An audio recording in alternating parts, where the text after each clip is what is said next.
differentiate them is to perform them and try to understand like what makes, Quicksort different to Heapsort. What is unique about that algorithm? What is different about it? What makes it work?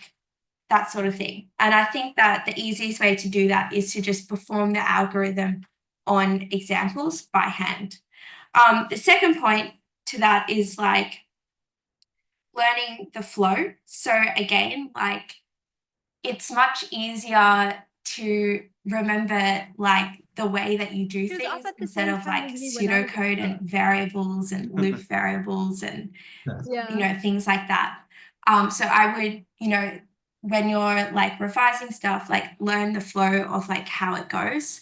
And so like, when someone says the algorithm in your head, you like have some sort of like visual of like how all the elements in an array are moving or all the lists nodes are moving around. So I think that flow is like really important. The second thing to that is like in the exam, like some of the harder questions will be questions where it's like, given this problem or this like context, come up with an algorithm to solve that problem, right? Usually, or pretty much most of the time, like what that question is asking is think of a problem or an algorithm that is like pretty similar to the steps that you would need to perform to solve that problem and work out how you can change it just a little so that it works in that context. And the easiest way to do that is if you know like the flow of all the algorithms, you can kind of match them in an easier way. Okay, so then the next thing is like practicing writing C. I think that if you did the projects, you'll probably be a lot better at C than you were in week 1. So maybe this isn't as important for you. But when you are practicing writing C, I think it's like, and this goes for like all programming, it's good to do a few practice questions untimed where you get to write like a perfect solution and then to transition to a timed situation as, the exam will be timed. Following on from that, it's like do the Canvas quiz. So I think that if you did FOC or FOA recently, both those exams would have been paper. I can't remember about FOA. Anyway, Canvas is an absolute nightmare for writing code. Like it is the worst of the worst, in my opinion. I had to write Java in Canvas last semester and I was so slow. You have to type like 4 spaces every single time. And it just takes like so much longer than like using an IDE like VS Code or even Ed. Even Ed is better than the Canvas quiz environment. So definitely practice writing in that so you're not tripped up by how much longer it takes for you to actually write out your code there. Okay. And then the final thing would be like implementing each data structure. So I think the first thing I would do here is again with the algorithms is like understand how the data structures work conceptually. And then if you have the time, I would try to implement them. I think that if you've done like a lot of the workshop exercises, you will have already had the opportunity to do that. But it is like a good exercise for yourself, like, do I truly understand how this works from the coding perspective as well as the conceptual? Anyway, do I have any questions before? Yes. Like that, practice writing C.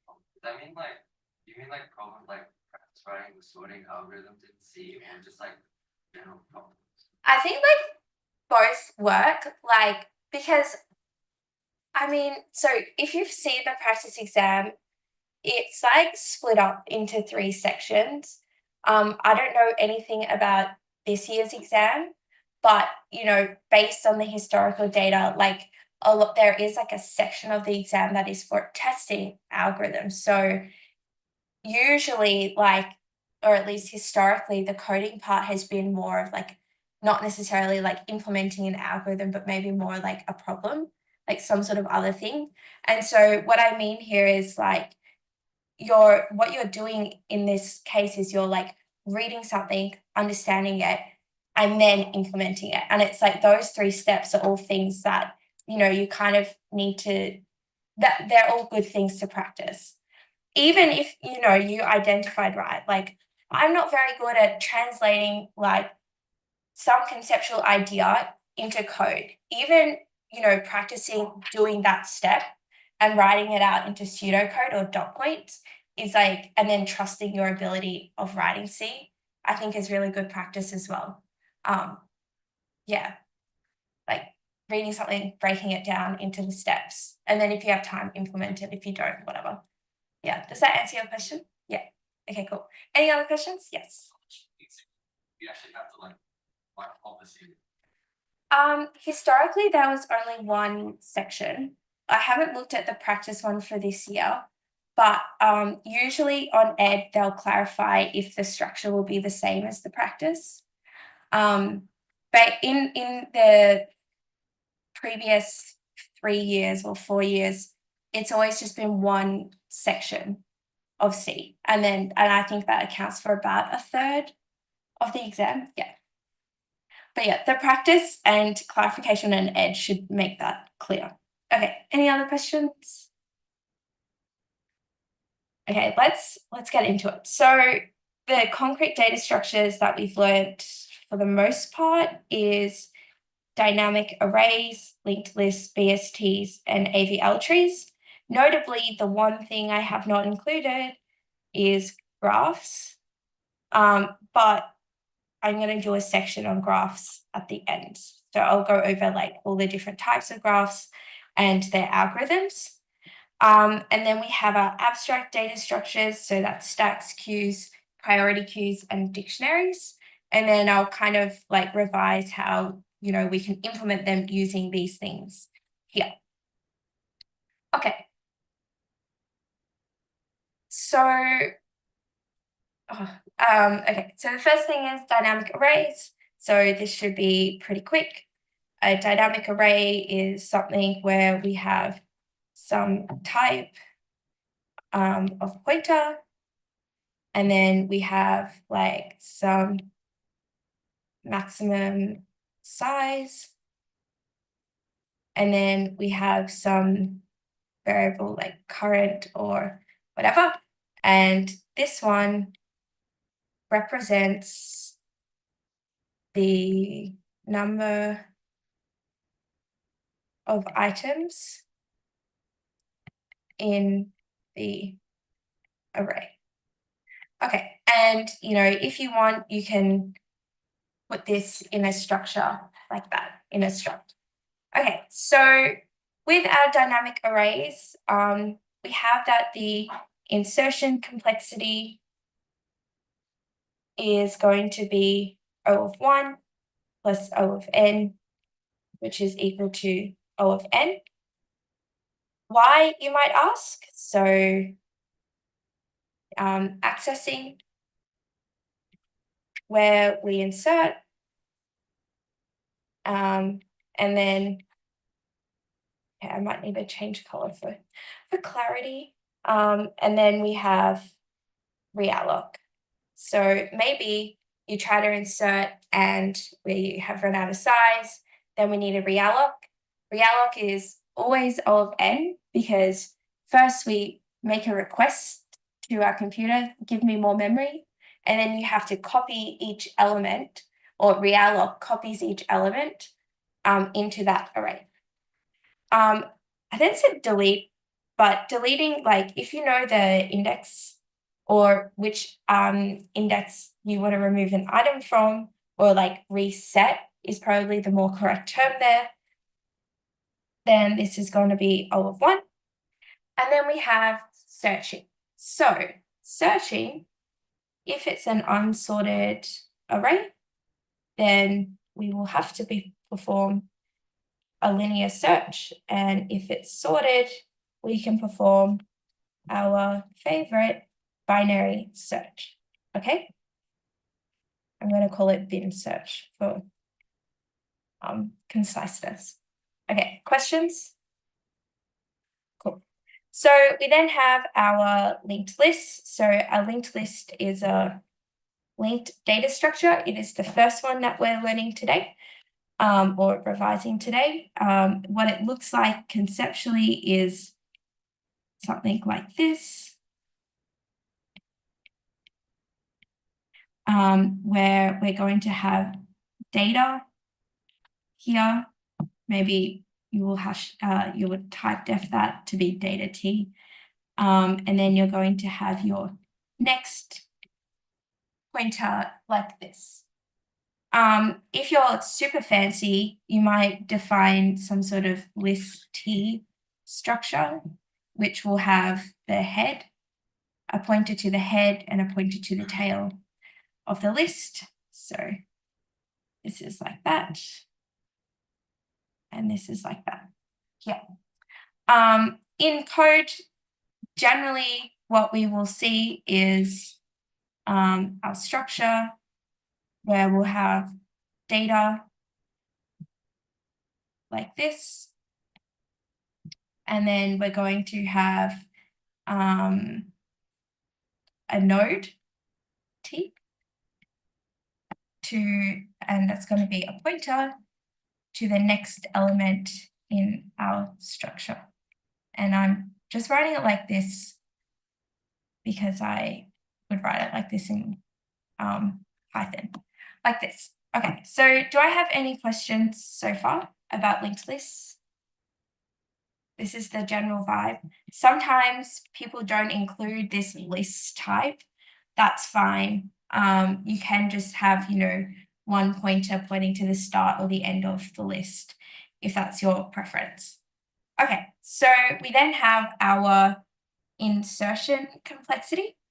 So if we are inserting into an unsorted linked list, then we don't really care where we put our element, and we can just tack it onto the start or the end, depending on your preference. So we will have an O of 1 complexity there. If it's sorted, then you might have like a particular spot where that item should go. And in this case, you'll have to perform linear search, which is O of n. We then have deleting. So if we want to remove a node from our linked list, regardless of if it's sorted or unsorted, you will have to traverse the linked list, find the element you want to remove, and delete it. And this is always a linear search, and so it's always O of n. And then we have our searching, which is O of n, of course, sorted or not, because linked lists do not have random access like our arrays. Questions about linked lists? Sorry, it's my scribbles are chaotic. Okay, cool. So we then have binary search trees. So this is our second linked data structure. So the visual of or how the picture in my head I would have is, maybe I'll put it up here. We have these kind of structure things like this. And maybe this is null.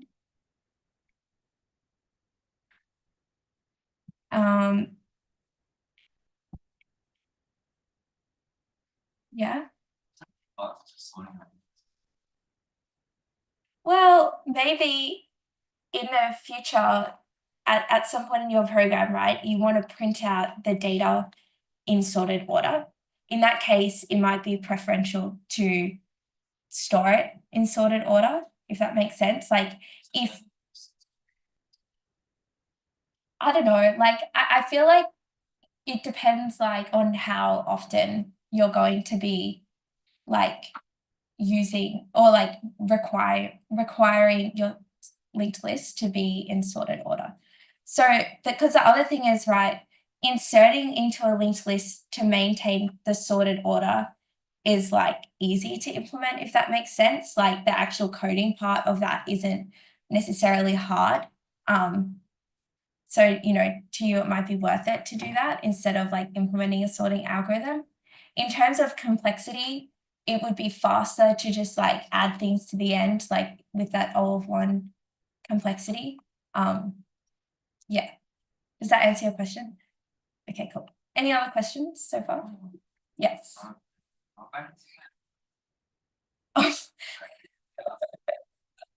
No, that's all good. You have to like, if you delete, you have to like shuffle everything. Yes, smart.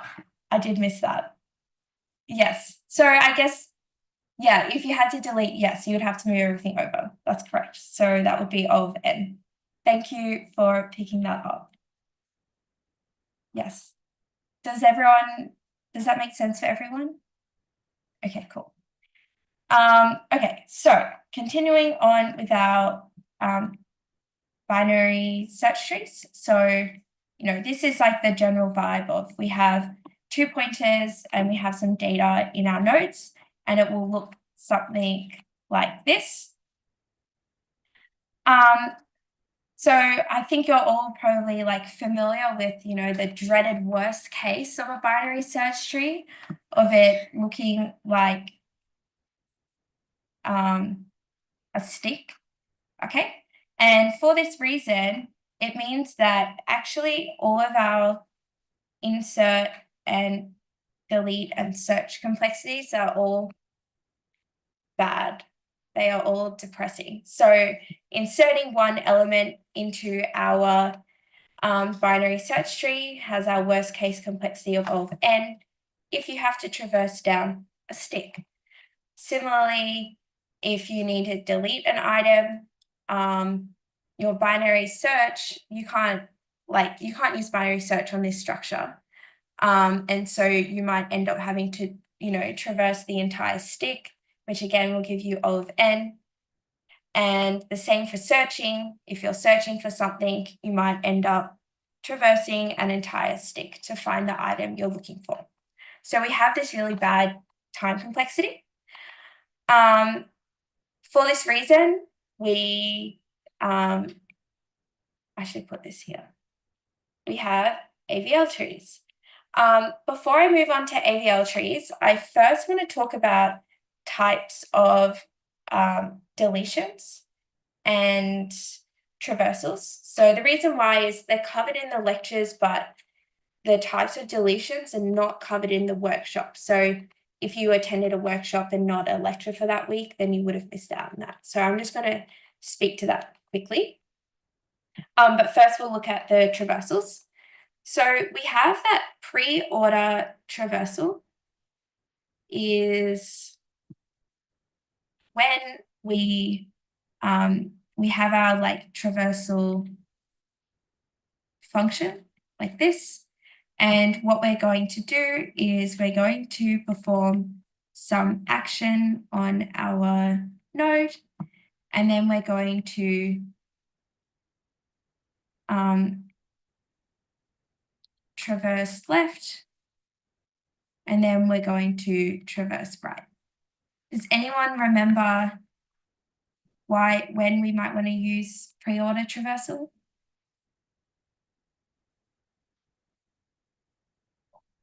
Yes, exactly. So it's going to be when we want to copy a tree. So let's talk about why that is. So in our binary search tree, I'll just draw a little example like this. When we're doing this traversal method or order, what happens is we start at the root as per usual, and we perform our action. For me, the action is going to be crossing out the node, and then we traverse left, okay? When we traverse left, we've called the function again, and we perform our action. So we're going to cross that out, and then we do the next line, and we go here, we do our action, we go left, we're then going to return because there's nothing there. We're going to go right on this node, there's nothing there, and so we return to the call that called this, okay? the idea here is that we always visit the parent of a node before we visit the children. This means that if we are wanting to copy our binary search tree, we can construct it as we perform this traversal. So we visit here, then we can add its child, then we can add this one's child, then we can add this one's child. And so we're kind of visiting it, from that kind of top-down approach, which makes it perfect for copying. Do I have questions about this? Okay, cool. So the next traversal order is, maybe I can be like, no, delete. The next traversal is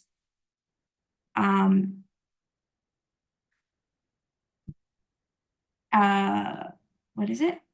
In order traversal. So in order is when we swap these around a little.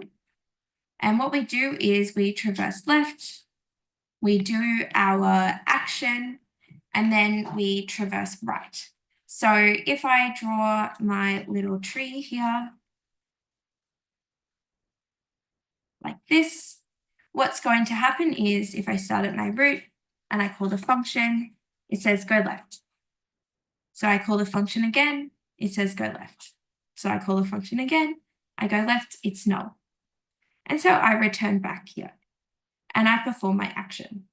And then I go right. And then I return. And I do my action. And then I go right, like this. And basically, the idea with this in-order traversal is that we're going to visit each node in its sorted order, okay? So, if we were printing out the data from here, you remember that the structure of a binary search tree is like, this is less than, and this is greater than.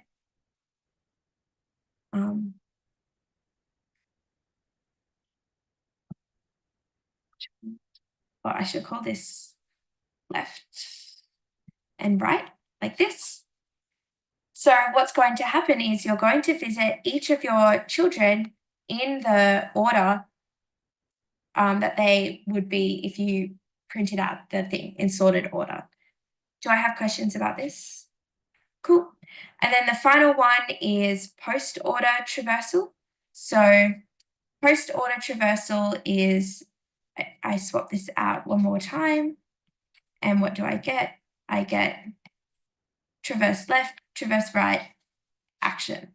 And how this is going to look on our nodes like this is we're going to go left and left and left and right, and then visit. And then, right, and then left, right, and then visit. And what happens is we're going to always visit the children before we visit its parent, okay? Or we're always going to perform the action on the children before the parents. And so this is useful when we want to do our deletions like this. Any questions so far on traversals? Okay, cool. So the final thing for BSTs then will be our deletions or the types of deletions. So I'm not sure if you remember from Lars's lecture, but there were 3 types. Does anyone remember the first type?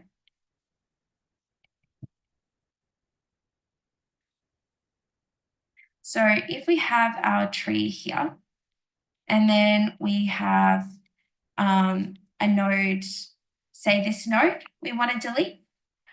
This type of deletion is this scenario is the no children deletion, right? So if I want to delete this node, all I have to do is traverse my tree and simply free it. Why? It has no children that we have to deal with or risk losing if we simply free that node, okay? So we then have the second type, which is the one child type. Oh my God, it zoomed in. Okay, so, okay, I have to add on a node that has one child. So what we're going to do here is that would be if we deleted this node here. So because it only has one child, then the deletion is also simple. What we can do is we can just replace this node here with its child, like that. And then we don't risk losing any of those subtrees or whatever. So, you can imagine crossing that out, and now this node goes here. Okay, and so the deletion is simple in that sense. We then have the third type, which is the node we want to delete has 2 children. So in this case, what happens is there are actually 2 types under this. So one child has children. Okay, and which node would this be in my tree? Okay, so if we say wanted to delete this node here, okay, so this node has 2 children, but only one of its children has a child or has children as well. So what we can do here is we can then simply replace this node that we are wanting to delete with the node that has no children here. Okay. And also this makes, this is a fairly simple deletion. The final one is we have 2 children and both have children. Okay. And this is like the most complex case. The example in the binary tree that I've got here would be this node here. Why? Because both of its children also have children. So this is when to delete, perform the deletion, how we do this is using the concept of in-order successor and in-order predecessor. So the in-order successor is going to be visually, it's going to be, wait, let me just, okay, yeah. So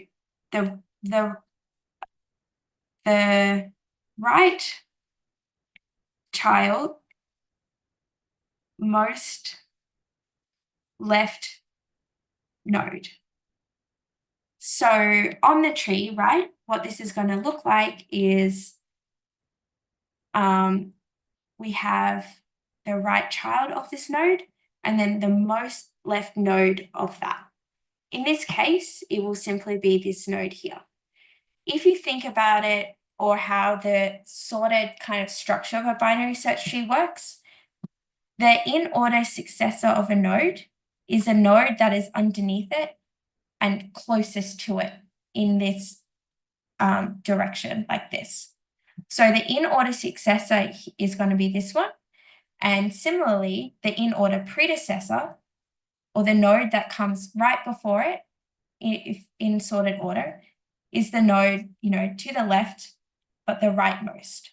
And visually, they're going to be the nodes that sit the closest to the node from that horizontal perspective. So if we use the in-order successor, deleting this node, what's going to happen is we are going to replace this node with this one here, like this, okay? And that will preserve the sorted order of our binary search tree. Okay, so that's it for binary search trees. Do I have any questions on deletions?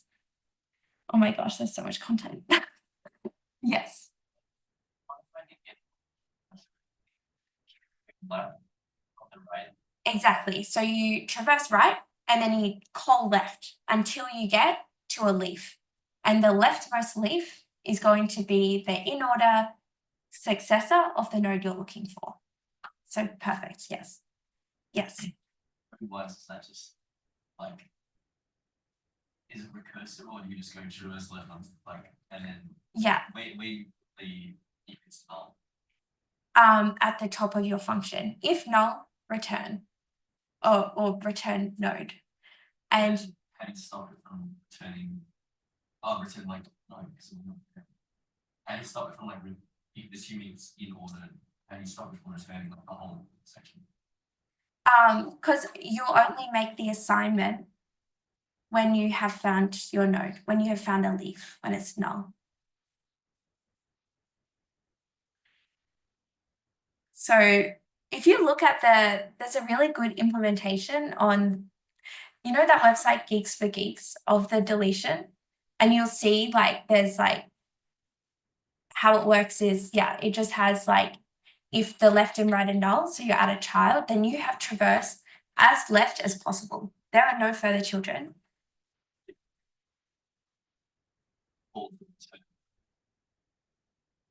It's because it start returning the whole like left. No, you will just return, it will just return the one pointer. It will, trust. I can send you the code itself. The solution is very nice because it's recursive, right? It's like quite simple and beautiful. Anyway, I'm going to sound like a nerd. Okay, so let's do AVL trees. This is something that people are always posting about on Ed. Okay, so an AVL tree solves the problem of the all event worst case complexity for all of our important operations. How it does this is it preserves balance, okay? So AVL trees are always balanced. Why? Because when we insert a node, we check, is the tree after this insertion balanced? If it's not balanced, then we balance it.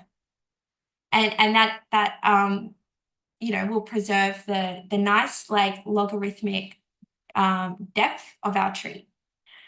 So pretty much we have 4 types of imbalances. So we have a left imbalance like this. So this is left. We have a right imbalance, which is like this. We have a left right, which is like this crooked kind of imbalance here. And then the final one is a right left imbalance here. Okay, so I'm going to do an example of balancing this tree here. It's from the 2015 MST. So it looks quite intimidating, this question, but I think that I'm hoping that you guys will get it at the end or not be intimidated by the end. Okay, so the first thing when we're balancing a tree is we have to work out, is this tree imbalanced? If it is imbalanced, where is the imbalance precisely? So there's only one way to do it, okay? And the way you do it is you start at all the leaves and you work upwards. What are you doing? You are calculating a counter. Okay, and I kind of scribbled last night what this was. The counter is going to, what it actually calculates is the maximum depth of the subtree on the left of a node, the maximum depth of a subtree on the right of the node, and its difference. If that node is balanced, then that value will be 0, have absolute value 0 or 1. If it's imbalanced, then it will be greater than 1. Okay, so for an example, let's just do it. Okay, so why is this not working? Okay, cool. Here we go. So we have our first leaf. So what I'm going to do is I'm going to look to the left. It has nothing. So the depth of the left subtree of 9 is 0. The depth of the right subtree of 9 is 0. Therefore, you know, the counter for this value is going to be 0. I'm then going to do, I'm going to work my way upwards. So we then have 8. Now, if I look to the left, there's nothing there. So the depth of the subtree on the left of 8 is 0. If I look here, I can see that there is a subtree here. And so what I'm going to do is I'm going to take this value here, the counter, or the maximum depth of the subtree on this side of the 8, and I can see that it is 0. And then I'm going to add 1. Why? The +1 is precisely for this 9 itself. So we have a 1 here, and then we have 0 minus 1, which is -1. So the counter for 8 is going to be -1. Okay, so we'll move to the next thing in this level. So we then have 16. 16 has no children, so our counter is going to be 0 here. Let's look at, I guess I should go left to right. So let's look at the 3 here. The 3 has no children, so our counter is 0. We then have the 11. What I can do here is I can see, if I go to the left, we have a maximum depth of 1 for the 8. So 8 has a maximum depth subtree of 1. And then I'm going to add 1 for, oh, I zoomed in somehow. Maybe that's better actually. Then I have the 8 itself here. So I'm going to have a maximum depth on the left of the 11 of 2. I then look at the 16. The 16 doesn't have a subtree, so the maximum depth here is 0. +1 for the 16 itself, which is 1. So the counter for 11 is going to be 2 minus 1, which is 1. Okay. So next we have the 27. 27 has no children, so the counter is 0. Next we have the 5. So the 5 has a subtree on the left of depth, maximum depth 0, +1 for this value here. So we have a 1, then it has nothing on the right, so that's a 0. 1 minus 0, 1 is 1. We'll then do the 22. So we have that the 22 on the left side, if we look at this child, has a subtree of maximum depth 2. We then add 1 for this value here. So that's 3. And then we have this node here has a maximum depth subtree of maximum depth 0, +1 for this node itself, which is 1. And so we have 3 minus 1 is 2.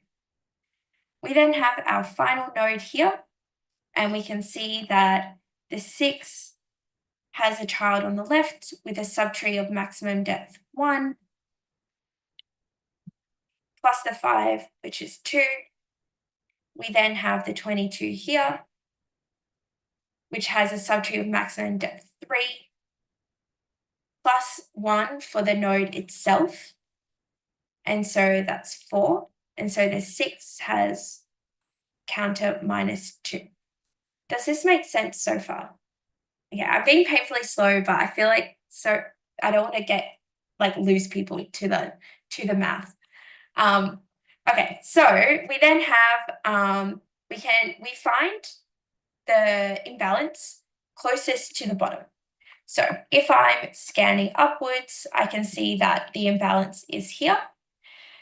What is interesting is, wait, I want to circle this. This is imbalance because it's, absolute value greater than 1. And what I can see is this is positive, which means it's heavy on the left. And the node on the left also has a positive counter, which means this one is also heavy on the left, okay? And so what we say here is this imbalance is consistent. And what it is precisely is it's a left imbalance. Yes, there's all this random garbage, nodes, whatever, but the imbalance itself is consistent. It's just a left imbalance. The thing about left imbalances and right imbalances is you only ever need one rotation to fix it. Only one, okay? So how do we do the rotation? Well, what we're trying to do, right, is we're trying to reduce the depth of this subtree here.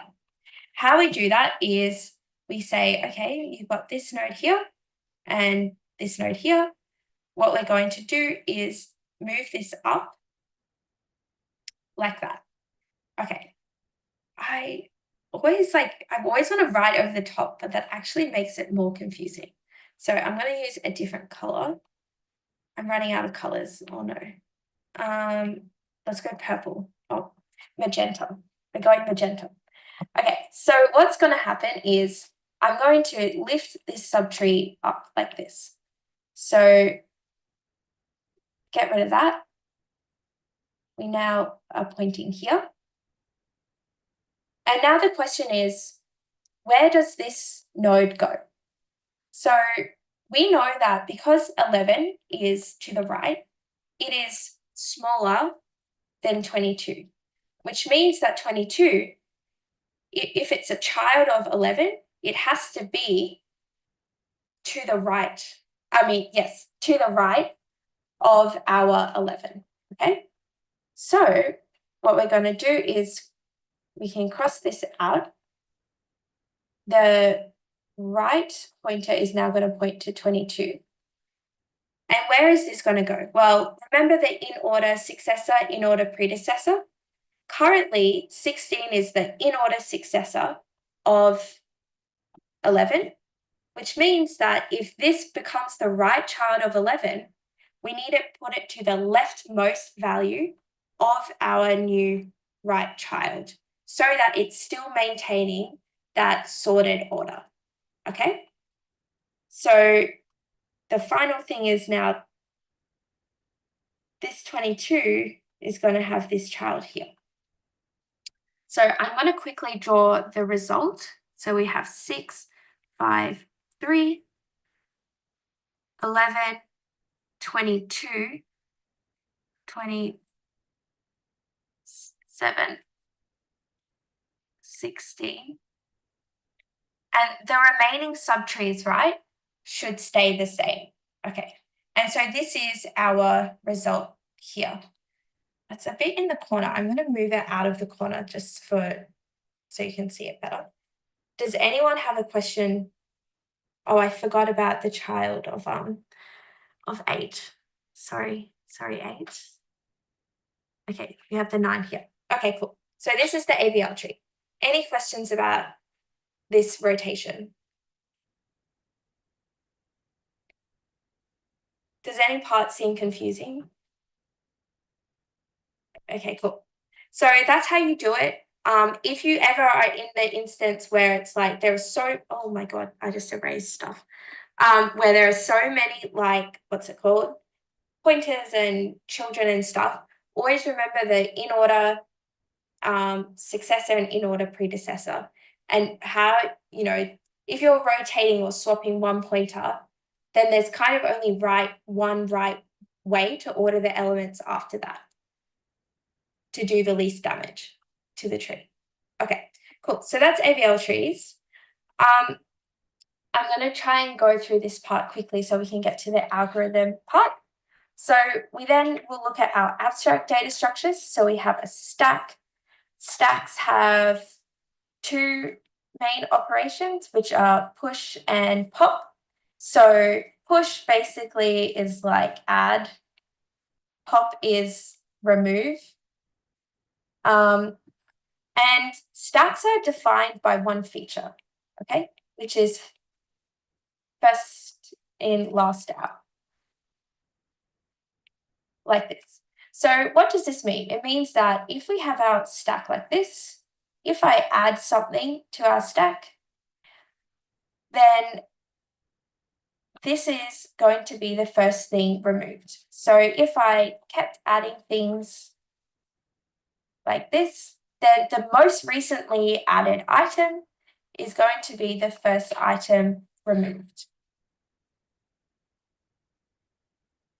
So think of stacks like a stack of plates. That's the analogy. The last plate that you put on top is the first plate that's going to be used. We can implement our stacks using dynamic arrays and linked lists. I might not go over the complexity of these, just in the interest of time, but they all should be on ed anyway. One side note is you can implement a stack by using recursion as well. So that's like a nifty way to implement a stack if you're clever. Okay, cool.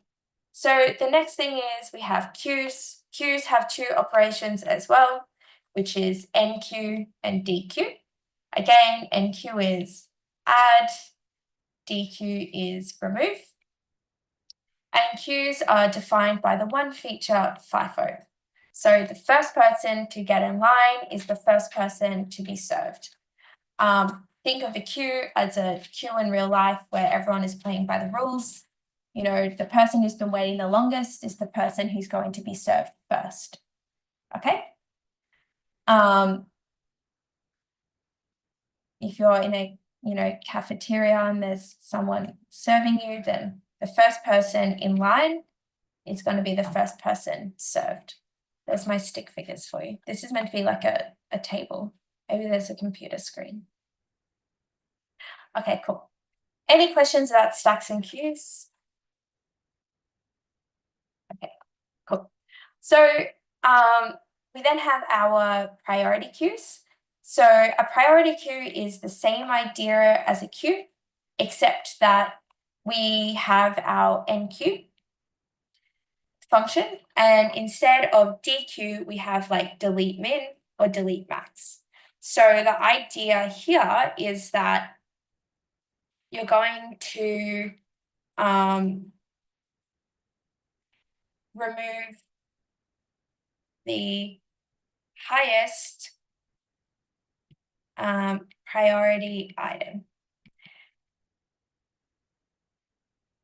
So in this case, like why I've said delete min or max, usually you'll have some sort of metric and you're either the highest priority item will be the one with the highest value or the lowest value. So the main or the best way that we have learnt to implement a priority queue is using a heap. So a heap is kind of like a binary search tree, but we can implement them. Actually, you can do that with binary search tree as well. Anyway, but the condition is a little bit different. So with a heap, our one condition is that parent is greater than children. Plural, okay?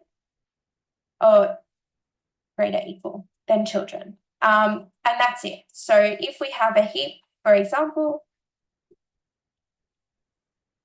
this would be a valid heap here. And to really like kind of labor the point, we could swap these around just to show you that the relative order of the children is irrelevant. All that matters is that the parent is greater than the children. Okay, so I'm going to add a slide.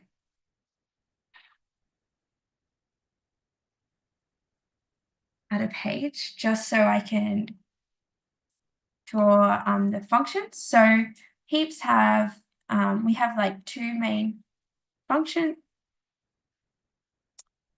up heap and down heap. So up heap basically is if we have a heap, I'm just going to draw one real quick.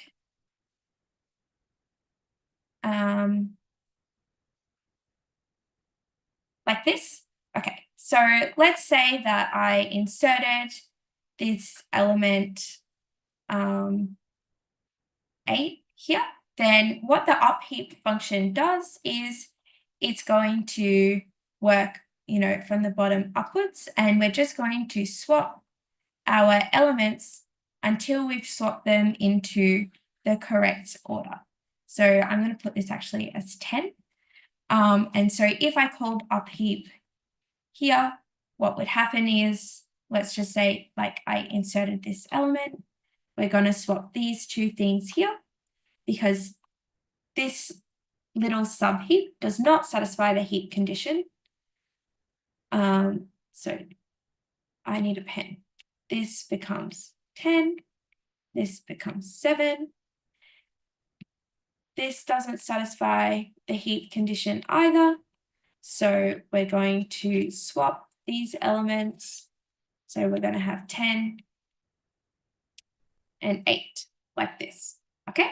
And now we have a valid heap. So that's all up heap is. We then have down heap. So down heap is, we use this for deletions. So if, say, we wanted to delete the root, for instance, what we would do is we would swap the root with the rightmost element. So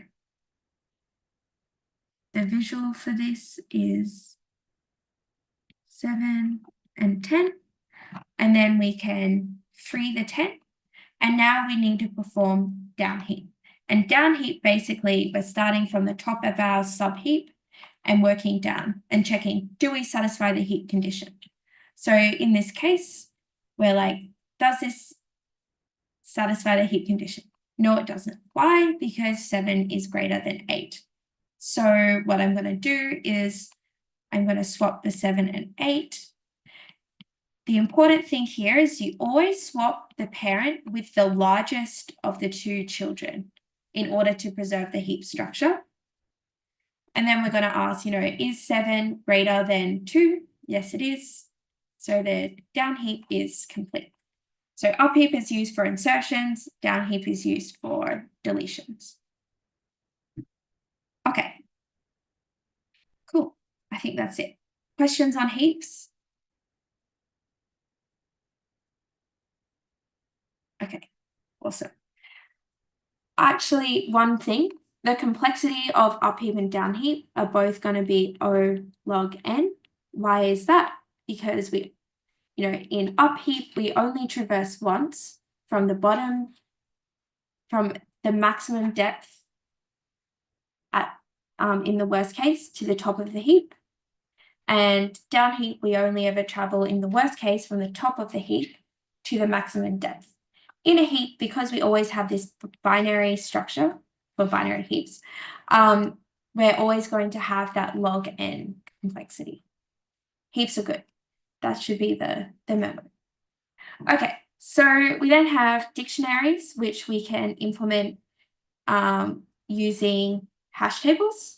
So hash tables, basically, the idea is that we have a hash function, takes a key, gives a value. Okay, so the way that we have kind of implemented them is using, an array structure and then a hash function x. However, we have used fairly naive hash functions, which to highlight that, collisions are always possible in a hash table. And so we've learned a couple collision resolution strategies, namely chaining, probing, and what's the final one? Double hashing. There we go. Oh my gosh. So much content, guys. Okay. Do you guys want me to go through each of the chaining, probing, and double hashing? Yeah. Yeah.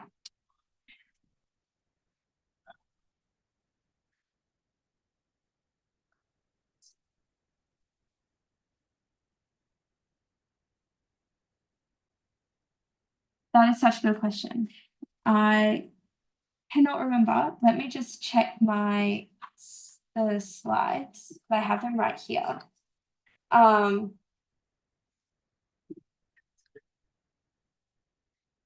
In the meetings, they always reiterate that, and I always forget. No, I think you just use the key again. Yeah, you use the key again. Yeah. So after you find out the first one already has this space in the array thing, and you just discard it and try again.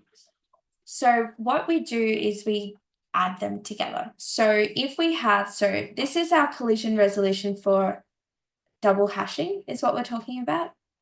So with double hashing, let's say we have a hash function f of x, h of x, and then we have a hash function h. Oh no, my pen is having a meltdown. H2 of x. Basically, what we do is if this initial hash function gives us an index that is out of range, or not out of range, that is already being used. So if we encounter a collision, what we will do is we will add them like this. So we'll go to this index and then say, oh, we can't insert anything there. Hash the key again and keep moving along in the hopes that we found like a new free spot. So we use them together. We add them together. Yeah. Good question. Any other questions? Or should I get to the algorithm part? Okay. Cool. Also, feel free to interrupt me, by the way. It's a lot of listening, which I think is challenging. Okay, but I think that, yeah. With the hash tables, would they ask us questions like about the efficiency depending on the length or like the range of question? Yeah, so I think that like you could be like typically it's like questions that you might have seen in the MST, but you could be asked like theory questions pertaining to linear chaining or the collision resolution strategies, right? Like how does this affect the complexity of insertion, right? If we use linear chaining, let's remember what that is. That's when we append a linked list and we just keep adding to our linked list, then you could end up with everything being mapped to one value and you just have to perform linear search. The same idea happens with linear probing. So that's when we just keep searching the hash table until we get a blank spot. This can also deteriorate to a linear search as well. So I think that they would ask you to talk about that sort of thing. With double hashing, there are certain requirements there about the types of hash functions. Like you want your hash functions to not map the same values, the same keys to the same values, because then they're kind of, they lose their usefulness in that sense. Does that answer your question? Cool. Any other questions before we move on to sorting and then graphing algorithms, which is, I always say to my students is, what I look forward to the last, the graphing algorithms. Okay, cool. So let's go through the sorts. So the one I've left off here is, in my mind, it's frequency sort. That's not what it is. Cumulative counting or distribution counting. There you go. I haven't put on here just in the interest of time. Definitely revise it though if you can. Okay, so the way, just quickly a note, is the way I think about like sorting algorithms is I just try to think of like what is the one special thing about this algorithm in order to try and remember it. Okay, so in selection sort, basically what we have is the idea is that you find the smallest item, put it at the beginning of the unsorted part of the array, and then shrink down the size of your unsorted part, and then just repeat. So that's like the kind of thing that I think about in my head. Like you select, selection sort. Like you select the smallest item and put it at the start, and then you move on. Then you select the next smallest item like that. So I'll just run through quickly how we do it. So if we start here, then what we're going to do is we're going to search and we're going to find the smallest item. What is it? The smallest item is 2. So we do nothing and we move on. So I'm going to draw a barrier and this is like going to be the sorted section and then unsorted. Yeah. Okay, so we start here and we search up and we're like, okay, what's the smallest item? It was 3. So in this case, we don't have to do anything and we can move up. I then search again, searching for the smallest item. It is 4. And so I'm going to swap these two things here. So, what did I swap? 4 and 6, I think. So we then are going to continue like this. We perform our search. The smallest item is 5. So we're going to swap like this.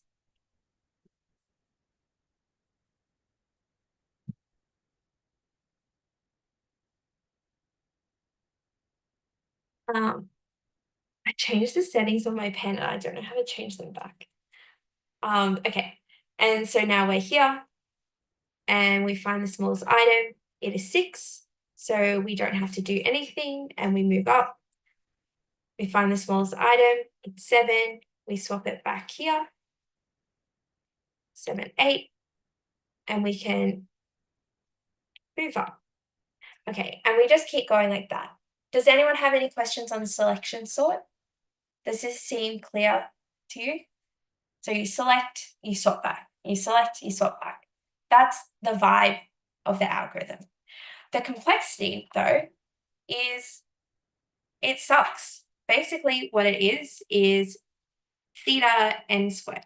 Why? Because for each element, perform linear search, okay? And that is essentially what the algorithm is. Yeah.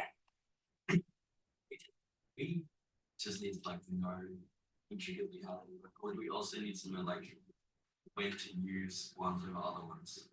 Yeah, so that's where the problem solving and the next level of understanding comes in, is knowing if you I guess the idea is if you know how the algorithm works, you'll know for what situations it's preferential over others. So yeah, I think that is important to understand. Pretty much, selection sort is easy to implement, but insertion sort, as we'll see on the next slide, has a better complexity and is, arguably just as easy to implement. So maybe you would always choose insertion sort over selection sort. I don't know. I don't make the curriculum, but I don't know. I think it's important, and it's probably inspired other algorithms as well. Great question. Okay, cool. So we then have insertion sort. So what is insertion sort? We compare two items. If they're out of order, we swap, and we repeat until we've made it to the end. Until we swapped, some given item into the correct spot, and then we continue on every item until we've reached the end. So basically, the idea is we start here and we look backwards and we're like, are these two items in order? Yes, they are. We move up. Are these two items in order? Yes, they are. We move up. Are these two items in order? No, they are not. So we swap them. Okay, and when you initiate a swap, you then have to keep checking. Are these two items in order? Yes, they are. Okay, so we can continue where we were, right? Is this, are these two items in order? No, they're not. Okay, so Python generated actually a really good example for us, because this is highlighting how much better insertion sort is. Are these two in order? Yes. So we can go back to where we were. Are these two items in order? Yes, they are. We can move on. Are these two items in order? No. So we swap. 7, 8. Are these two items in order? Yes. So we go back to where we were. Are these two items in order? Yes. So we are done. So basically, the idea is for some element, we check if it's in order this way, and we keep swapping it until it's in the right spot. And then we move up in our array. We then check backwards if it's in order, like this. The advantage, though, is because we're assuming that everything before it is in sorted order, you can avoid performing like a complete linear search entirely, which gives us this O of n squared complexity. So in this case here, right, we had this like, the elements were like relatively well ordered, and we only had to perform like 4 swaps maybe, compared to selection sort where we performed like, you know, like 10 swaps or something. And so this means that if our data is like mostly sorted, you can achieve almost a linear complexity with insertion sort, which is quite advantageous, if you ask me. So, you know, when would you use insertion sort? I think that the way that the sorted function in Python is implemented is it uses Quicksort up until a point, and then it cleans it up. So Quicksort puts it in like a relatively sorted order, and then it runs insertion sort over it just to do the final touches. And it makes it very, very fast. But yeah, side note, cool application of sorting algorithms. Okay, questions on insertion sort? Okay, cool. So we then have Quicksort, or as many people say, slow sort, because it's terrible. No, I'm joking. But it's not the best. Okay, so basically Quicksort, how we teach it in this subject is a bit different to the FOA way. And pretty much the idea is we always choose the leftmost element to be our pivot. And what we do is we run Hoare's partitioning scheme on our input, and then we call Quicksort on either side of the pivot. So I'm going to run through this quickly.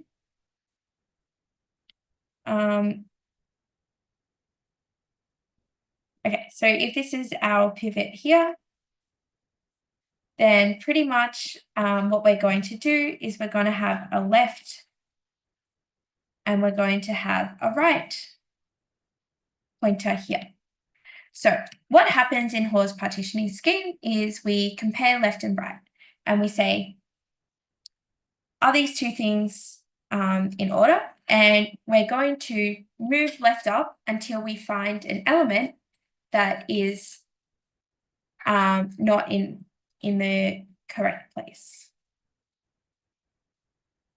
So we'll move left to 6. Actually, what am I doing? That's incorrect. Hang on, let me just, okay. So what we can do, we can see here is that left is currently pointing to an element that is greater than our pivot, right? But everything that left points to should be smaller than our pivot.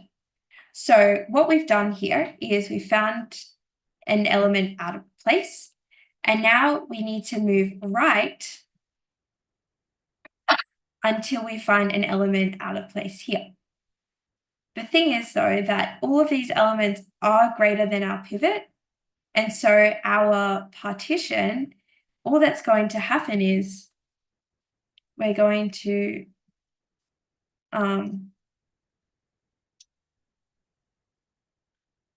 actually, we're just going to call the algorithm again on this section of our array here, or our container here.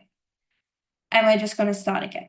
So, okay, this example I chose really highlights how limiting Quicksort can be. So now we choose the leftmost item to be our pivot. and we do it again. So immediately left has been initialized to point at an element not in the correct spot. And 9 as well is also not correct. So we move right until we find an element that should not be to the right of the pivot.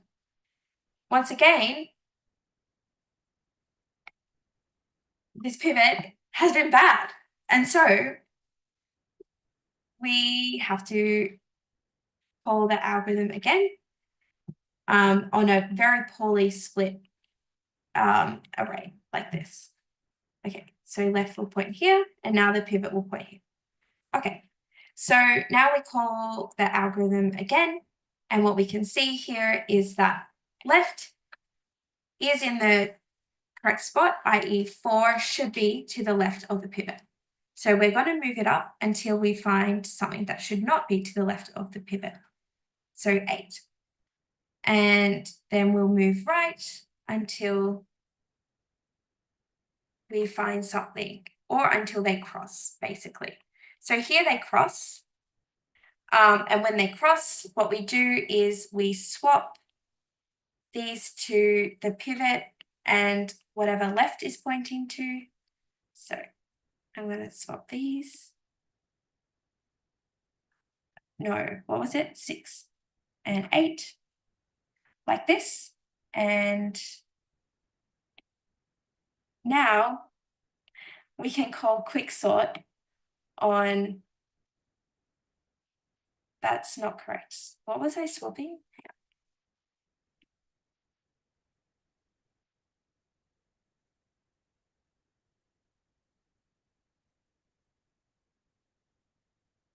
8 and 6. Okay, there we go. And now we're going to call Quicksort on this section, this half, and then this half here on either side of our pivot. Okay, but this is pretty much how pause partitioning scheme works. So what we do is we use our left and right pointers to find 2 elements out of order. We swap them, and we keep on doing that until they cross paths, and then we call the algorithm again on either side of our pivot. Do you guys want me to keep going through Quicksort? Yes. Just a pause partition. If you have a left and a right, like assume that you pick the pivots up, and they both recursively go into like different functions. Where does the pivot element go? The pivot, you don't call Quicksort on the pivot element. So in that last step here, right, I swapped the pivot and the left pointer. And now when we call the algorithm, it will only call on this part of the array, either side, on either half of the half. So then there's the recursive call, and past the recursive call, there's a merge to join. There's no merge. Oh. Because it's not merge sort. Merge sort is much easier than Quicksort. Yes. Like, just one array. Yeah. Exactly. So Quicksort is in place. So we're just using our pointers to move things to either side of our chosen pivot. We swap the pivot into the correct spot. We call Quicksort on either half. Pivot, move things left and right, put the pivot in the correct spot, recursively call. Yeah. Any other questions on Quicksort and Hall's partitioning scheme? Okay, cool. So the next is Mergesort. So Mergesort there is much nicer to understand, but it is not in place like Quicksort. So not in place. And it we have to use auxiliary data structures. So we have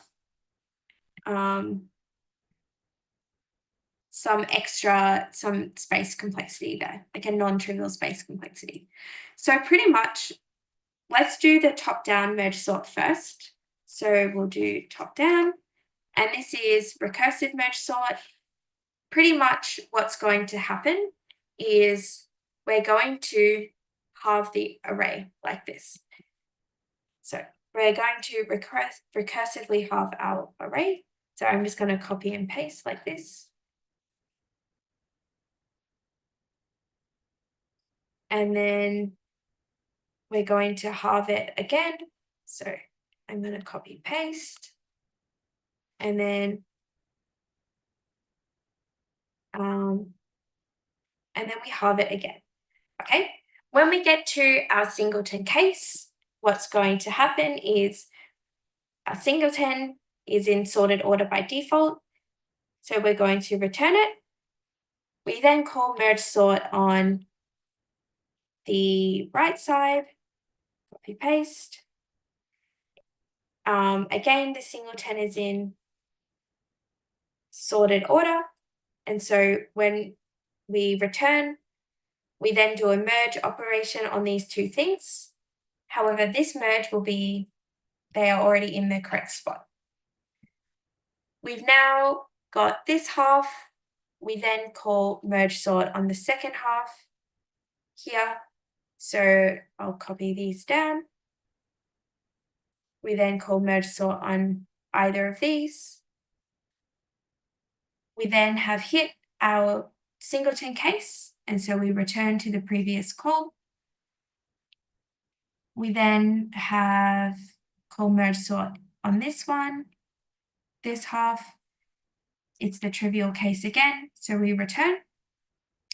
And when we return, we now have these two halves, and we're going to merge them in the correct order. And pretty much what that merge operation will look like is a traversal of either half and copying it into new memory, okay? So if I was here, I would say this is my left half, which is just this array. And then we have our right, which is just this array. And pretty much when we merge, we just traverse and we copy in the smallest value and then increase the pointers like this. So if this is our new memory, we can see 4 is smaller, so we add 4 and we move our index up. We then can add 6 because this is out of order. Okay, and so the result of this merge operation is going to be, I should put it in a different color, 4, 6, like this. Okay, and so now we can return our new array back here. So we're going to return 4, 6 to this previous call. And now we're going to merge these two arrays. So our left side is going to be equal to 2, 3. Our right side is going to be equal to 4, 6. Okay, and pretty much we're going to start here and we'll have like some new memory here. And we're going to add the smaller of the two. So we're going to add 2. And then this will move up. We add the smaller of the two. It's 3. And then this will move up. Now that it's out of index, we know that all the remaining elements must be bigger than whatever was in here. And because these have already been sorted in the, they have been merged in sorted order, we can just copy them in exactly. And so we have our 4, 6. So the result of this merge is going to be this unified array, 2, 3, 4, 6, like this.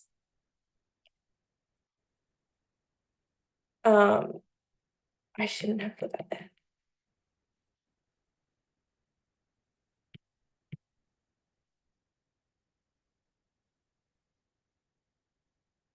Okay, and it will go 2, 3, 4, 6, like this.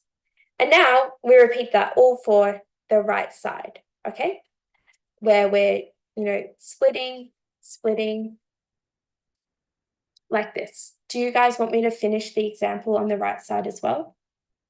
Of merging? We only have half an hour, so I feel like we should push on. And then if you guys have questions, we can circle back. But basically that's top-down merge sort is we break it up and then we merge the left and right and we return, merge the left and right and return like this. We then have top-down merge sort.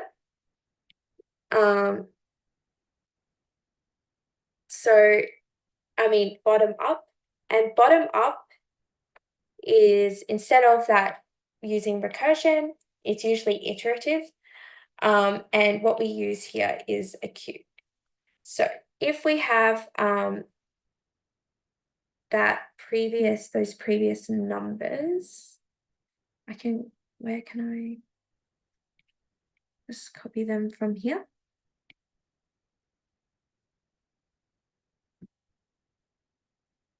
What's going to happen is we're going to create a queue of each of these as a singleton. So we're going to have 2, 3, 6,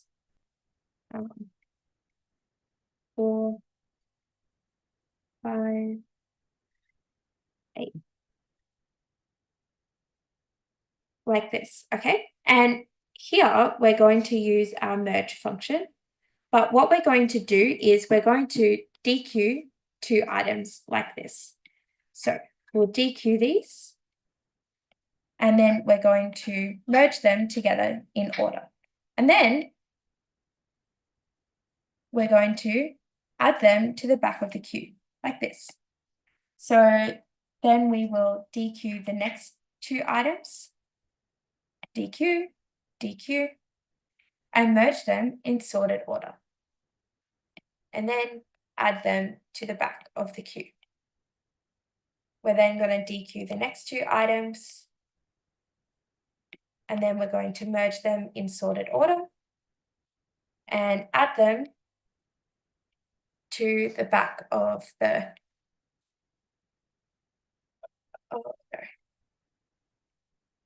queue like this, and dequeue the next 2 items and merge them in sorted order. Okay, and we're just going to keep on going at this process of dequeuing 2 items and then merging them together in sorted order. So merge and then enqueue them like this. And we keep on going until the queue has exactly 1 element, right? And when the queue only has 1 element, you'll know that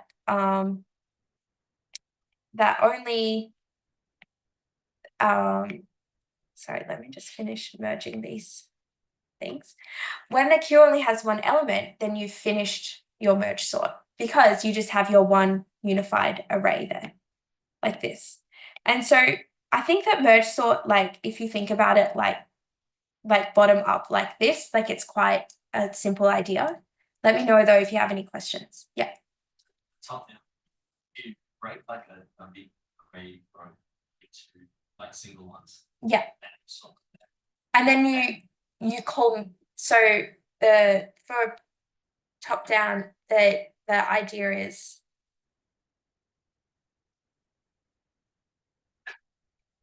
and you have left and you call merge sort, and then right, so you go on either half and then you merge. You call your merge function on the left side and the right side like that. And that's pretty much the idea. Yeah, but what's the difference between doing that? Because you have to break it down to single elements anyway. This is like using a stack idea. So the recursion gives us like a stack sort of implementation of the first things that are going to be merged together are the singletons because you've called the merge function on half and half and half and half and half. And so it's the last thing that you've called merge sort on is the first things that get merged together, right? Why is it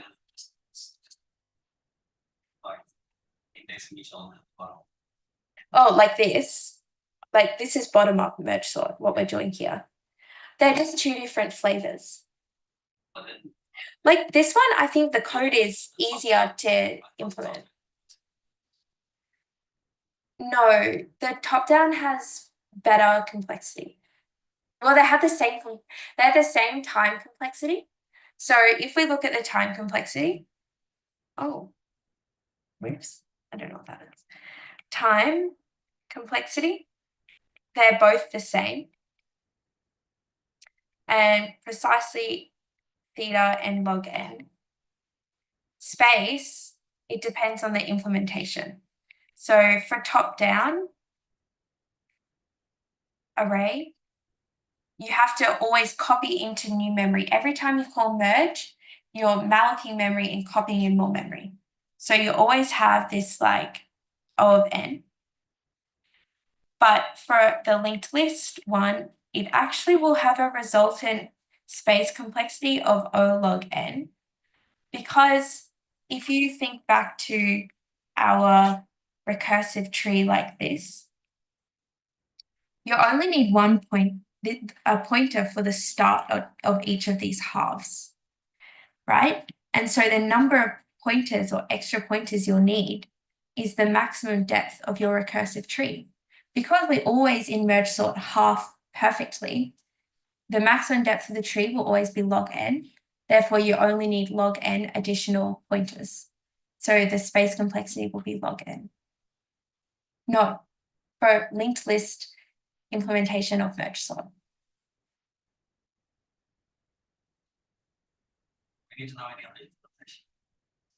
You just need to know top down, bottom up, and then usually like bottom up is easier to implement using a linked list, and top down is easier to implement using an array, but both work.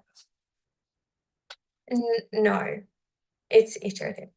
Okay, you probably could implement any of these algorithms iteratively or recursively, because what they hinge upon is like which data structure you use, like a queue or a stack, and both of them you can kind of get, but there's like easier ways to implement them. Yeah, like the queue-based, like bottom up is easier to implement iteratively, and it's easier to implement using a linked list, but you can do it using an array if you try really hard. I wrote down that they have different times complexities slides. No. The time complexity is n log n for both of them. And again, if we think about it, how many times are you going to go around this? And how many merges are you going to do? And on how many items? You're going to merge log n times on at most n items. So that's where we get our n log n complexity. Okay, any more questions on Mergesort? Yes.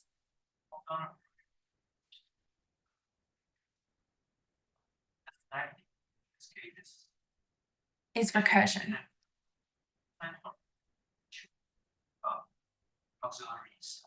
It's the call stack. So like that's what I mean. Like you could implement top-down Mergesort using iteration and an auxiliary stack if you try really hard, but it's much easier to exploit recursion, right? Which gives you a stack, the recursive stack. And so that's like the natural way to do it. Yeah, good question. Any other questions on Mergesort? Okay, I will progress. Okay, so if we remember our heaps, we had, like the up heap and down heap. So in heaps, basically, if we want to delete an item, so we'll usually, if we think of our priority queue, is what we're going to implement using our heap. What will happen is we just want to, get rid of the highest or lowest priority item. So what we'll do is we'll construct a heap where this is either, the min or max, depending on what you need. And what our delete min and delete max operations will be is, as I showed you with down heap, is, we swap this item with the rightmost item. We can then free this item here, the one that we're trying to remove, And then because we've swapped an item to the top, we just down heap, i.e. make it a heap again. So when we did that swap, we would have broken the ordering. So then we call it down heap and we fix it and life is good. Okay, does that make sense for delete min, delete max? So this is essentially the most important part of Heapsort is exploiting the heap functions. So what we do is we make a heap. We can implement a heap in an array. It's entirely possible, or they are implemented using arrays. And so what we do here is we can sort something using our heap. So what we would do is we would put our data in a heap structure. And then while there are elements in the heap, we're going to delete min or delete max, whichever is fine. And then actually, it's not whatever. You have to delete max. You're going to delete max, then fix it, i.e. down heap. Oh, that would happen in delete max, and then you're going to repeat. So the idea here is that if this is our structure, what will happen is we're going to put this into a heap. Okay, so I will run heapify or make heap. So how we do this is 3, 6.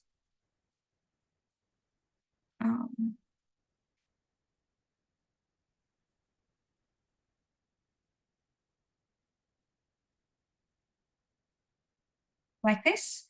And pretty much how we make the heap is we start with the smallest things and check, is this a heap? And then we're going to connect them with a bigger thing. Is this a heap, etc. So for Heapsort, we need to build a max heap like this. Okay. Would you guys prefer me we only have 20 minutes to go through to finish Heapsort completely or to do the graphing algorithms? Yeah, like do you guys feel confident going over Heapsort in your own time? Okay, cool. Okay. I just don't want to miss out on something that's you might struggle with. Okay, so pretty much I haven't included TopoSort here or Floyd Warshall. So in the interest of time. Okay, but these are the main ones that kind of inspire all other graphing algorithms. In particular, these 3 here are probably the 3 most important ones, and most other algorithms are extensions or optimizations of these 3 algorithms. So if you do AI, you'll relearn this and then learn some optimizations. Anyway, you should do AI. I loved it. It was the best subject. Okay, so what is a graph? So a graph is a data structure where we have vertices or nodes, either or. And then we have some edges. So this would be an edge like this. And this would be a node. If you do this subject graph theory, they will spend so long talking about all of these things. The whole first week is properties of graphs. But this is a 2-minute conversation. So pretty much we have connectivity is one way to talk about a graph. So we say that a graph is connected if there is a path from every node to every other node to every other. Okay. We say that a graph is not connected if this is not true. Okay, and we say that it's complete if there is an edge. That's not how you spell edge. An edge between all nodes. Okay, so that's it for connected. We then have weightedness. So our graph, it can be weighted or not. Weighted means that there are like at least two edges that have two different weights. So what I mean here is that if we have this graph, and then I just went around and gave every edge weight 1, then this is the same as saying it's unweighted because all the edges have equal weight. So just keep that in mind. All we've done is like kind of scaled the edges in a sense. So weighted is when we have, one edge has like a different weight to some other edge.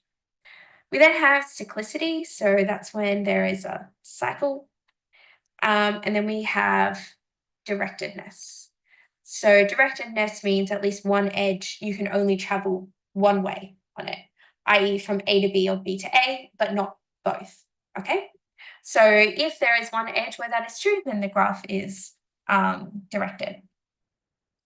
An interesting fact that is very important is not a fact.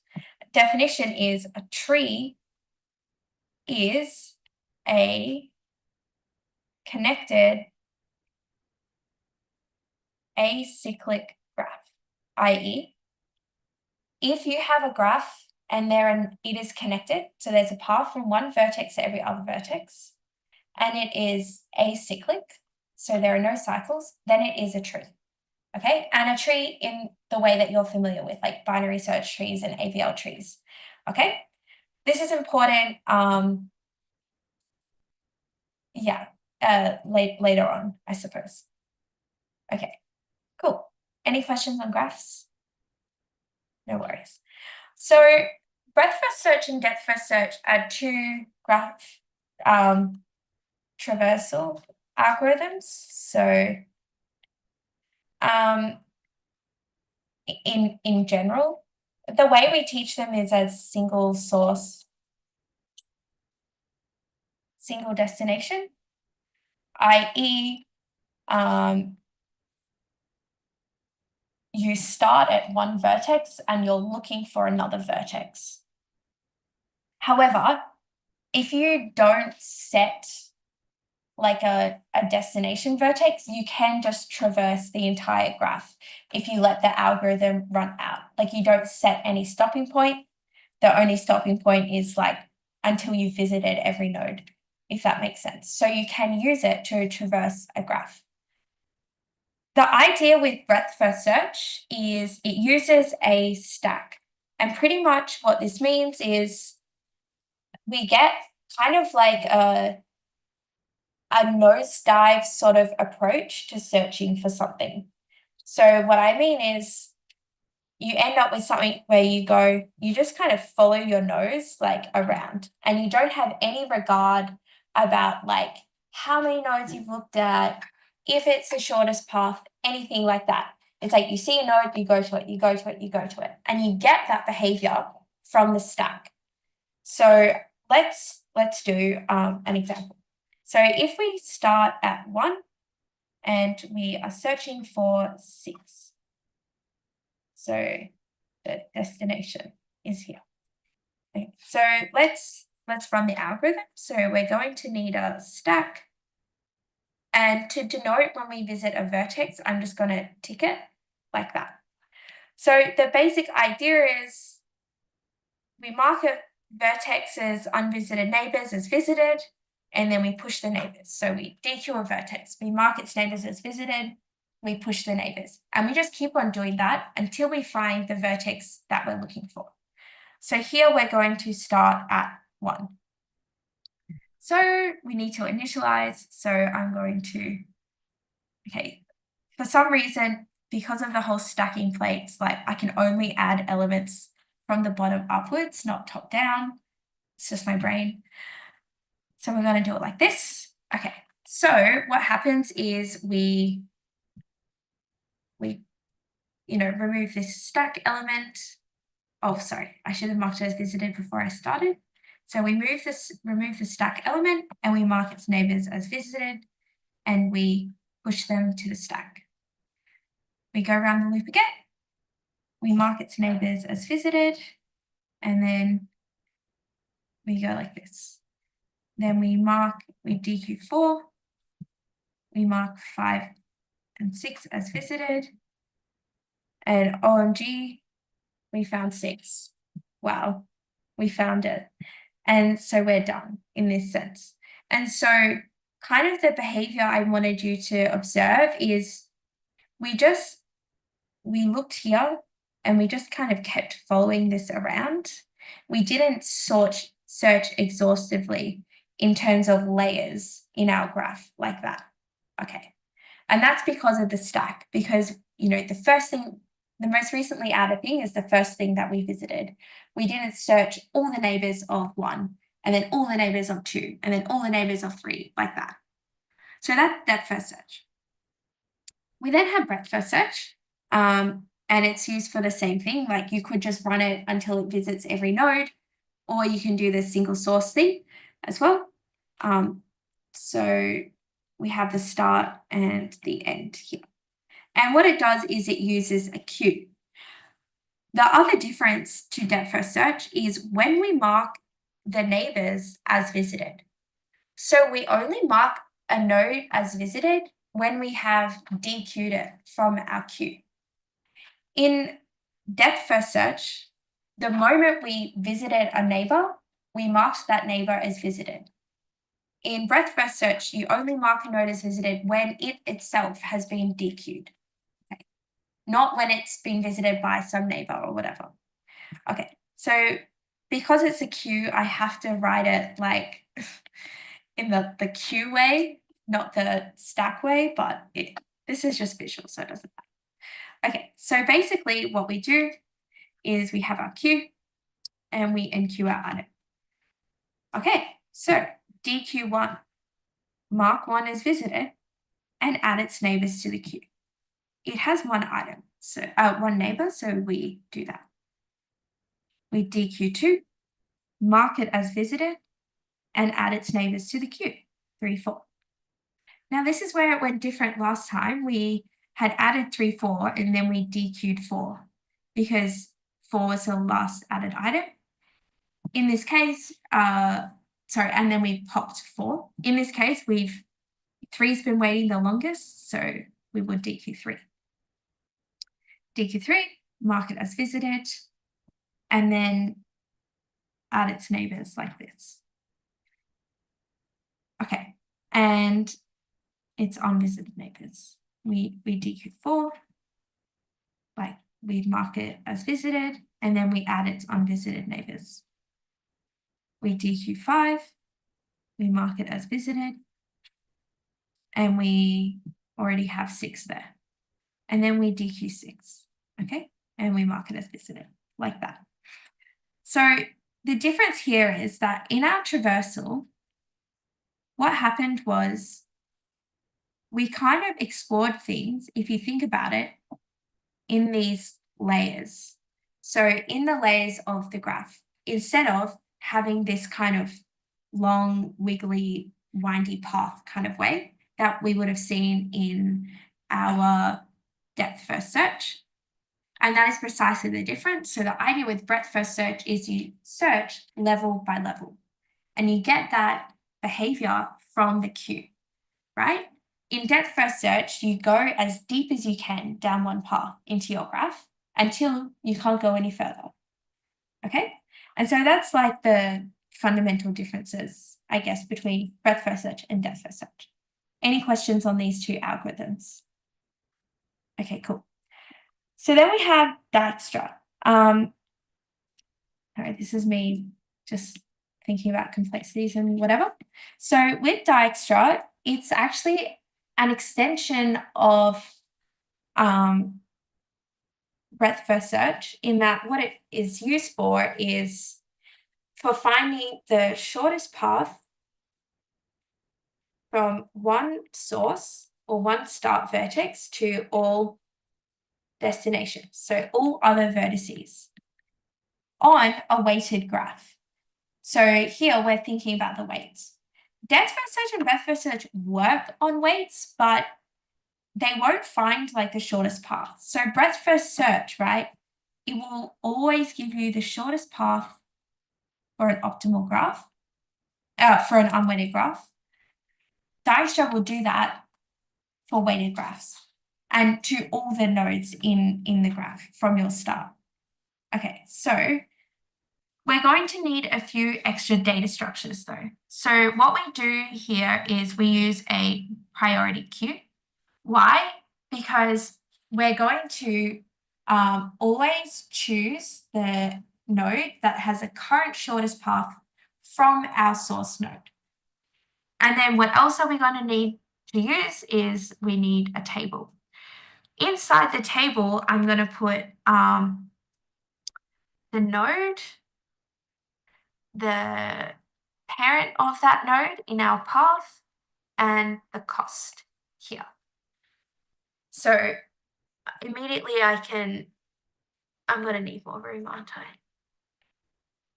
I? I'm just going to fill in. So we have 1, 2, 3, 4, 5. Like this. And the node of 1 is blank, and the cost to get to 1 is 0 initially. And everything else is going to have cost infinity for now. So I'm going to run the algorithm, but the idea is that we dequeue the highest priority item. So that will be the item with the current lowest cost. Mark it as visited, mark its neighbors as visited, or no? Wait, depth first search. Yes, mark it as visited and then update the tables and enqueue its neighbors. So same idea, but we are thinking about weights, and so we use a priority queue instead of a regular queue like we did in breadth first search. Okay, so we enqueue 1 and it has cost 0. So that's how I like to denote it when I'm writing it down. So the vertex and its weight, or its path cost, I should say. So we dequeue this, and I'm going to mark it as visited. So I'm going to tick it, and then I'm going to enqueue its neighbors. So what I do here is I'm going to update my table values. We're visiting 2 from 1. So in our path, the parent of 2 will be 1, and our weight is going to be 3, which is less than infinity. And then here we can get to this from 1 with a cheaper cost of 8. And so now I add these into my queue like this, and then 3. So I go around again, I dequeue 2, and I mark it as visited, and then I consider its neighbors. So I can see I can get to 5 from 2 with a cheaper cost than infinity of, this is the trick, so 1 plus the cost it took to get to 2. Because remember, we're finding the cost of the entire path from our source, this is our source, to all other nodes in the graph. So we need to consider, the total path cost here. So it's equal to 3. And then we have 4, so we can get to 4 from 2 with a total path cost of whatever the edge is, which is 4, plus the cost to get to 2, which is 6. And now we can enqueue these things. So we have 4, 6, node 5, and 3. There we go. Cool. And so now we just keep on running the algorithm. So we're going to dequeue 5 next because it has the cheapest cost. So we mark it as visited, and we see can we get to 4 with, we can get to 4 with a cost to, whatever the cost to get to 5, which is 3, plus this edge weight here, which is 2. So that's a total of 5. Is 5 less than 6? Yes. So we found a superior path. So I'm going to cross this out, put in 5, and instead our parent in the path is going to be 5. So we're now going to get to 4 from 5. And I'll update it in my queue as well. I'm just going to rewrite this so it's clearer. Okay, cool. So next we're going to DQ4. We mark it as visited, and we're going to check to see if we've got a cheaper path to get to 3. So the cost to get to 5 is 5, plus this edge weight here, which is 3. It's the same as 8, and so we don't update. Okay, so now we just DQ the final node. We mark it as visited. All of its neighbors have been marked as visited, so we can't NQ anything. Our queue is now empty, and so now we terminate the algorithm, okay? So it's now from this table that we can retrieve any of the paths that we want to get, cheapest paths to get, from our initial vertex to any other node. For example, if I wanted to know what's the cheapest path to get to 4, okay? What I would do is I would start at 4, then I can see in the table, the previous vertex is 5. Then from 5, I index and I see the previous vertex is 2. And then from 2, I can see the previous vertex is 1. And from 1, this is the blank. This is the initial vertex. And so I have retrieved from my table the cheapest path from 1 to 4. Does this make sense? I always say to people, if you don't learn Dijkstra in this subject, they reteach it in like every other subject you'll ever take. I've learned it 5 times at uni, so you have many opportunities. Oh my God, okay, we're totally out of time. Okay, do you guys want to ask any questions? Yeah. I'll just make sure people on Zoom don't have any questions, then in person can ask. Okay, cool. Yeah. Oh my God, that was so long. Yeah, I'll stop recording. Can we just, yeah. Right, people on Zoom, if you have any questions, feel free to either speak up right now, or you can drop it in the chat because we'll be closing the meeting in about 2 minutes. Yep. Thank you. I have not talked for that long, but like so long. We skipped so many algorithms as well. I'm like, Will the recording be available? Yes, the recording will be made available. I'll be talking to our marketing team. We're trying to get it on YouTube and also Facebook. I think they usually have it on there. But yeah, it should be made available.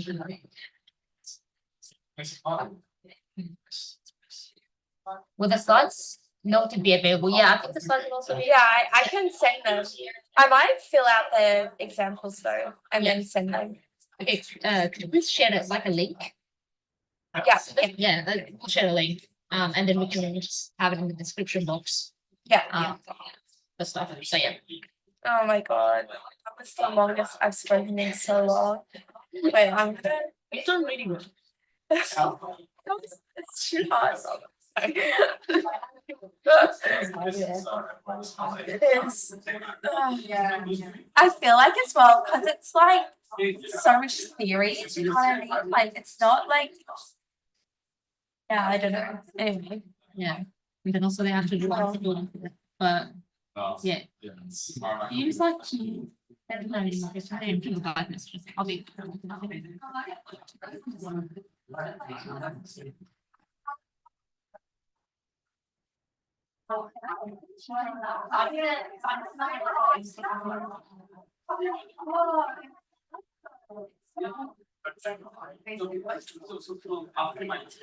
Feel free to ask me questions if you need. Go. Yeah, but I have to log out of my accounts. Oh yeah.